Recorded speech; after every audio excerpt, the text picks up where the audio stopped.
It's Andy's Baseball. Welcome to Padre Recap, number 20. If you haven't watched a single recap,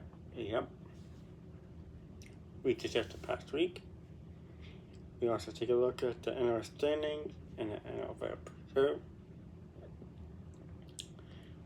and then discuss the upcoming week to try to improve our playoff position. And lastly, we look at the leaders of the team in pitching and offensive categories.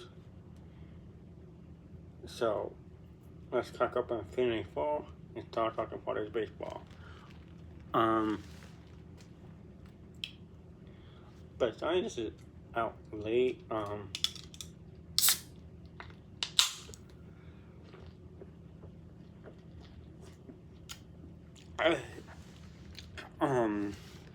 The game ended around 4, and then I had to do some stuff around the house, and then work on homework, and work on the script. Work on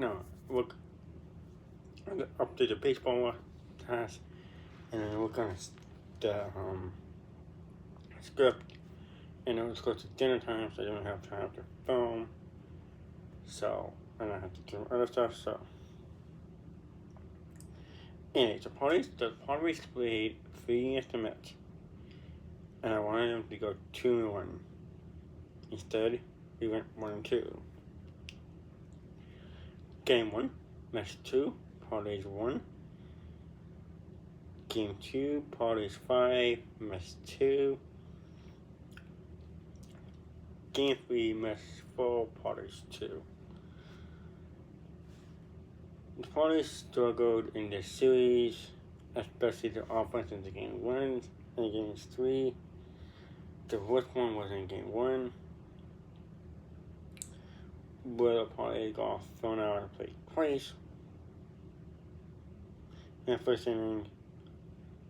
And in the second inning, we also got thrown out of the plate. There was easily we wanted to have been more if we didn't want to out. But and it also could have been the difference between the game because we might have won 3-2.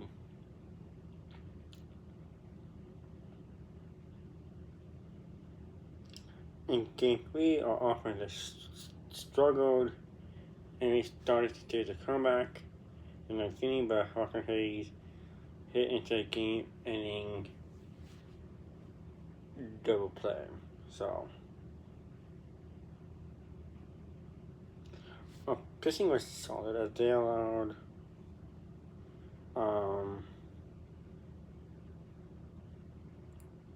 8 runs over 3 games. Our offense scored a combined 8 runs. Pretty sure? Yeah. So. Next, we played the Twins at home. I wanted to go 2-1. Instead, we did better and went 3-0. Let's find out how we did that. Game 1, Padres 6, Twins 2. Game 2, Padres 7, Twins 5. Game 3, Padres 8, Twins 1. The Padres played amazing this weekend. Our offense, as we scored combined 21 runs over the 3 games, and pitching allowed a combined 8 runs. That leads to success. I need to update the offense 21, but that will lead to wins. Or wins, I mean. In game 2, we were down. We came back from down being 5-1 and won 7-5. Miley left to start early with a right ankle sprain. This was a great overall series as we swept the team who's battling a spot, 20 battles for a spot in the AOI card. So, yeah, it's like, yeah, this was just a great win overall. Because, yeah, did we really play perfect? No, but we swept. Padres are playing really good baseball. Give me a sec.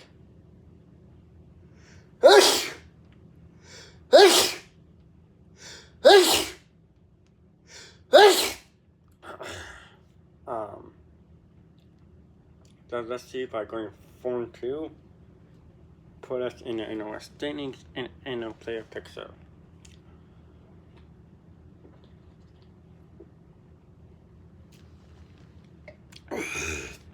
Our standings started on first place for 80 and 51 record. Padres in second place with a 71-60 record. Now you getting back. D-backs in third place at a 69-62 record. 11 games back. And the Giants on fourth place with a 52-78 record.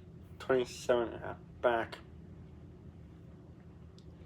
And the Milwaukee's on fifth place with a 15-80 record.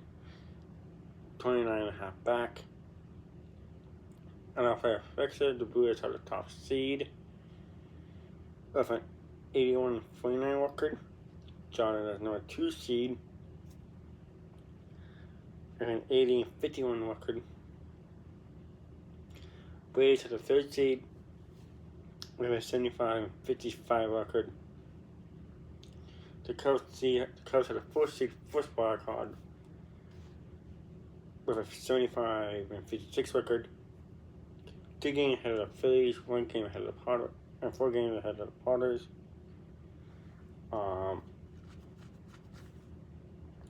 Phillies had a 5th seed, 2nd wild card with a 73-58 record. 2 games ahead of the Padres. And then the Padres had a 60th third wild card with a 71-60 record. 2 games ahead of D-backs looking in.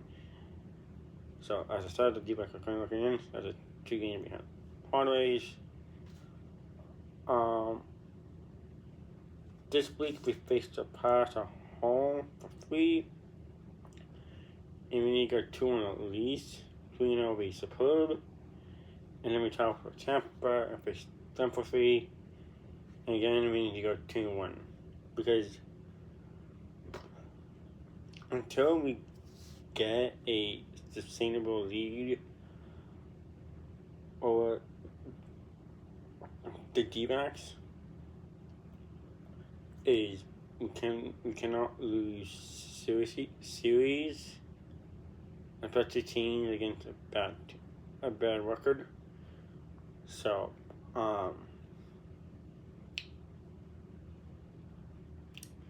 yeah. So, next is take a look at the leaders. Pitching leaders, minimum 3 starts, speed of finishes, required for ERA. Orange, more home and back case, you have 9. Cambu second for 8, and the third team is Millie Canning for fall. So hopefully next week some places will have bends, but take a spot. But we'll see. Case strikeouts. Case King lead the team with 128. Blue is second team with 108. And back is third team with 74. ERA. Blue is the team with 0.83. Rodriguez leads the team with 2.04. Marcelli is third team with 2.17. Sage really lead the team with 3.2. Animal home. Each have 2. Estrada and Rodriguez each have 1. you might want to say, like, why don't you include the starters ERA? Because a lot it just makes it too complicated, and the starter could have a better ERA, so I think it's fair.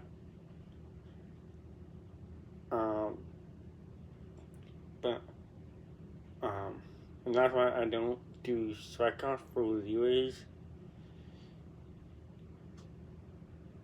is because relievers tend to have less strikeouts at the best less innings.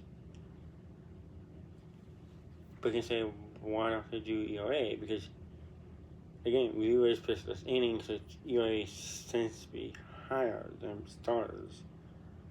Because if a starter has a bad inning, they pitch multiple innings, and the ERA will go down. But if a reliever has a bad game, the ERA brings up, and it takes up for a while to come back down.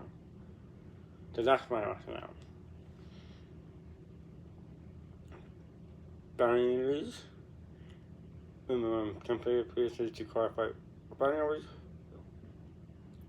Taylor still leads the team with 330. When he fell on the second team with 316. Keeping on the still on the team with 297. Home runs, Masala leads the team with 24. Miller second team with 21. And Francis still on the team with 18. RBIs, Masala leads the team with 72. Tatis on second team with 67. And last, Miller has 66. So that's all I have for this week. See you guys next week for another recap. And there might be a video, depending if I can make it work, is talking about what did the parties do with the September call-ups. Because we allowed 2 players, and I think one of them is deserving, but there's other factors into it. So, check everything. Go pause. Bye.